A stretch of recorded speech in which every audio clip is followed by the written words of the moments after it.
Pemirsa ring sajeroning namdabin pengrauh libur Nataru sane jagirau. Polisi kekantenang nenten ngemargiang penyekatan.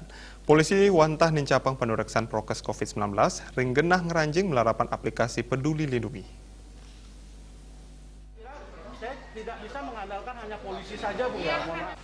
Kasubdit Kamsel Ditlantas Polda Bali AKBP Srihati kesarengin Kasih Dikmal Subdit Kamsel Ditlantas Polda Bali Kompol Inyoman Gatra Mausang paketan saking kepolisian enten ngicen perilaksana tegas majang pamuruk prokes nanging wantah ngicen pangruhan tur sepisanan ngelingang mangdek rame sayan tegep ngelaksanayang prokes ring masan pandemi ngenenin indi kepuniki sangsane wenang ngicen parilaksana tegas saha ngicen sanksi majang pamurug inggih punika Satgas COVID-19 semaliha parikrama operasi kepolisian wantah ngulengang protokol kesehatan perkanti pantaraning bages sane mepaiketan kemargiang antuk ngelanturang program pemerintah sajeroning nes pengelola COVID-19 tatkala libur Nataru sane jakirauh paiketan saking kepolisian nenten pacang ngwentenin penyekatan nanging wantah ngutamayang pemargin protokol kesehatan maka sami krama sane ngerancing ngelintangin aplikasi Peduli Lindungi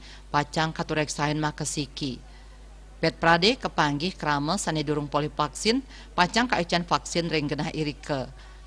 Raris kepolisian pacang ican pangruhan majang krama ngantos ring pedesanan ngenenin tata cara ngangge masker sane patut indik vaksinasi Kamtibmas kesehatan saha pangruhan tertib lalu lintas. Himbauan kepada masyarakat, saya berpesan satu, taati protokol kesehatan. Kemanapun pergi, walaupun itu tidak dijaga Peduli Lindungi, silahkan secara ikhlas cek Peduli Lindungi itu. Biar apa? Bali ini semakin meningkat. Tidak ada zona merah, zona hijau semua. Yang kedua, keamanan, keselamatan, ketertiban lalu lintas tetap diutamakan agar Bali berbudaya tertib berlalu lintas, aman, nyaman, dan damai. Selain kahanan kantos mangkin ketahnyane krama Bali sampun sumeken pisan nganutin program vaksinasi tur teleb ngangge masker. Paiketan saking kepolisian taler ngaturang pramo suksme pamekas majang krama Bali sani sampun sayuakti eling nelebang becik prokes COVID-19 tur ngelaksanayang vaksinasi. Ekayana Miwah Artaya Bali TV.